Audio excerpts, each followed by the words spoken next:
Hello guys, good morning. नवीन ब्लॉगमध्ये पुन्हा एकदा तुमचं खूप खूप स्वागत आहे. नवीन दिवसाची नवीन सुरुवात झालेली आहे. आता आज जो गॅस संपला होता ना, तर मी सकाळी स्वयंपाक वगैरे करून घेतला होता आणि गॅस मागवला, गॅस क्लीन केला. टोमॅटोची ग्रेव्हीवाली भाजी बनवलेली आहे, एकदम तरीदार. बघू शकता इकडे टोमॅटोची भाजी बनत आहे. कणिक मळून घेतलेली आहे. आता चपात्या करायच्या, लगेच जेवण करायचं गरम गरम. इथं आले दादाचं पार्सल आणि आज आणले आहेत द्राक्षे, काळे काळे नाही, लाल रेड कलरचे द्राक्ष आणले दादाने आज. मस्त.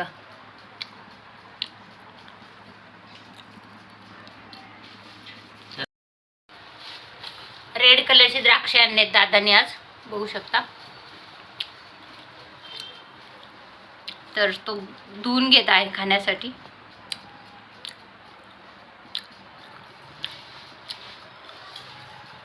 स्वच्छ धुवायचे मिठाच्या पाण्यामध्ये द्राक्षे आणि नंतरच खायचे, म्हणजे त्याच्यामध्ये जे पेस्टिसाइड वगैरे यूज केले जातात तर ते निघून जातात. ते व्हाईट कलर जो असतो ना पूर्ण त्या द्राक्षावरचा, तर पूर्ण पेस्टिसाइड असतात. व्यवस्थित धुतल्यानंतरच द्राक्ष खायचे, असे डायरेक्ट द्राक्ष कधीच खायचे नाही, ते खूप हानिकारक असतात.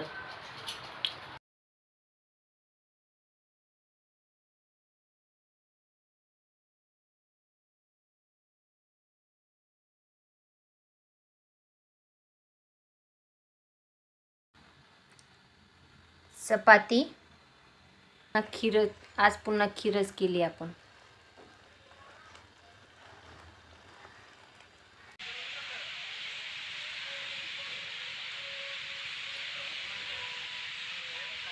बटाट्याचे मस्त असे भजी केलेले आहेत.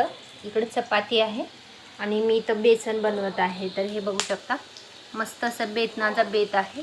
बेसन, चपाती आणि भजी असा बेत आहे आजच्या जेवणाचा. तर मस्त बेसन आहे ना, तसं मस्त करून फेटून घेते. बघू शकता.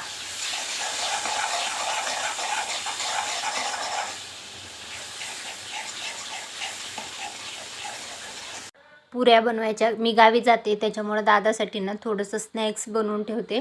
तर मी तर पुऱ्या बनवल्या आहेत अजवाईन टाकून. सुरू आहे आपलं पुऱ्या तळण्याचं काम. हे बघू शकता, इथं मस्त खस्त्या अशा पुऱ्या तळलेल्या आहेत. तर गावी जाताना ना मी दादासाठी काही ना काही बनवून ठेवत असते. जर 2-4 दिवस जास्त जायचं असेल तर मग तो नाश्ता वगैरे करून कामावर जायला ना सकाळ सकाळ गडबड असते. मग स्वयंपाक बनवायचा आणि मग कामाला जायचं म्हटलं ना, मग खूप गडबड होऊन जाते त्याची. त्याच्यामुळे थोडंसं खायला बनवून ठेवलं ना स्नॅक्स, तर मग तो त्या आपलं खातो आणि मग कामाला जायला सोपं पडतं त्याला. बाहेरचं खाणं थोडंसं टाळतोच ती. आणि आता सध्या ना वातावरण पण एवढं खराब आहे, तेल वगैरे एवढं खराब यूज केलं जातं ना, तर मग बाहेरचं खाणं शक्यतो टाळलंच पाहिजे तुम्ही पण. याची फुल रेसिपी जी आहे ना, तर मी आपल्या रेसिपी चॅनलला टाकलेली आहे, तुम्ही ती चेकआउट करा. हे पहा, इकडे सुरू आहे आपला चिवडा बनवायचा मसाला. मी या चिवड्यामध्ये मिरचीच टाकणार आहे. इकडं पोहे वगैरे तळून घेतलेले आहेत छानपैकी. मुरमुरे वगैरे सगळं रेडी आहे, पण बनवून तयार झालेला आहे.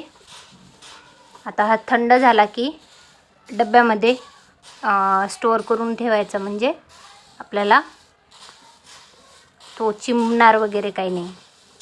बघू शकता. या तुम्ही पण चिवडा खायला.